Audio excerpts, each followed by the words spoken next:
నమస్తే, welcome to Kadapa వార్త. Mangampeta mines లో దొంగలు పడ్డారు. 100 కోట్లకు పైగా దోపిడీ, ప్రధాన అధికారే పాత్రధారి. వే బిల్లులో సి గ్రేడ్ తరలించింది ఏ గ్రేడ్. 46 కోట్ల రూపాయలు ఓ వైసీపీ నాయకుడు ఎగరవేత. ప్రపంచ ప్రఖ్యాతిగాంచిన మంగంపేట మైన్స్ అవినీతికి నిలయంగా మారిందని ఆరోపణలు బలంగా వినిపిస్తున్నాయి. గతంలో ఇక్కడ పనిచేసి గుంటూరుకు వెళ్లిన 2 ప్రధాన అధికారుల అండదండలతోనే దోపిడీకి తెరతీశారని ఏపీ ఎండీసీలో కోడై కూస్తోంది. దొరికిన కాడికి దోచుకుని కొంతమంది మిల్లర్లు, నాయకులు కోట్లకు పడగలెత్తారని విమర్శలు బాగా వినిపిస్తున్నాయి. ప్రభుత్వానికి ఆదాయ వనరులు సమకూరుస్తున్న మంగంపేట మైన్స్ వైసీపీ నాయకుల అక్రమాల కారణంగా నీరుగారిపోతుంది. గత 2023 ఒకే సంవత్సరంలో 1000 కోట్ల రూపాయల ఆదాయం మంగంపేట మైన్స్ నుంచి రావడం జరిగింది. ఈ బైరటీస్ ని చమురు శుద్ధికి వివిధ రకాల ఉత్పత్తుల్లో ఎక్కువగా వాడుతున్నారు. ప్రపంచ మార్కెట్లో 25% బయటికి మంగంపేట మైన్స్ నుంచే సరఫరా అవుతుంది. ఇంత ప్రాముఖ్యత ఉన్న మంగంపేట మైన్స్ ప్రతిష్ట వైకాపా నాయకుల అవినీతి అక్రమాల వల్ల మసకబారిపోతుంది. ఏపీ ఎండీసీ ముఖ్య అధికారి కొంతమంది వైసీపీ నాయకులకు వంత పాడుతుండటంతో ప్రభుత్వానికి రావాల్సిన ఆదాయానికి బాగా గండి పడుతుంది.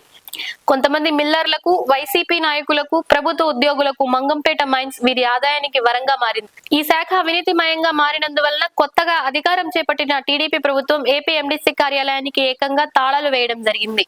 కోడూరుకు చెందిన వైసీపీ నాయకుడి మిల్లుకు 50,000 టన్నుల బైరిటీస్ రాయిని తోలుకుని 46 కోట్ల రూపాయలు ఎగేసినట్లు తెలుస్తోంది. ఈ నాయకుడికి బకాయిలు చెల్లించవద్దని అన్నమయ్య జిల్లాలోని పార్లమెంటుకు ప్రాతినిధ్యం వహిస్తున్న ఓ నాయకుడు చెప్పినట్లు తెలుస్తోంది.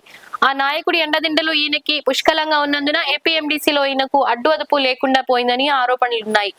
గతంలో అక్రమంగా బైరిటీస్ ని బయటికి తరలించిన 7 మంది ఉద్యోగులను తిరిగి విధుల్లోకి తీసుకున్నారని తెలుస్తోంది. 2023 సంవత్సరంలోనే దాదాపు 15 కోట్ల రూపాయలకు పైగా బైరిటీస్ ని బయటకు అక్రమంగా తరలించారని 7 మంది ఉద్యోగుల్ని సస్పెండ్ చేయడం జరిగింది. అక్రమంగా తరలి వెళ్లిన బైరిటీస్ కి సంబంధించి నిధులను రికవరీ చేశారో లేదో దేవుడికే ఎరుక. మైన్స్ నుండి వచ్చిన బైరిటీస్ ని కాటా వేసిన తర్వాత స్టాక్ పాయింట్ కి A grade, B grade, C గ్రేడ్లుగా డివైడ్ చేసి ఉంచుతారు. కానీ కాటాకు రాకుండానే లారీల ద్వారా కొంతమంది తరలించుకుపోయినట్లు ఆరోపణలున్నాయి.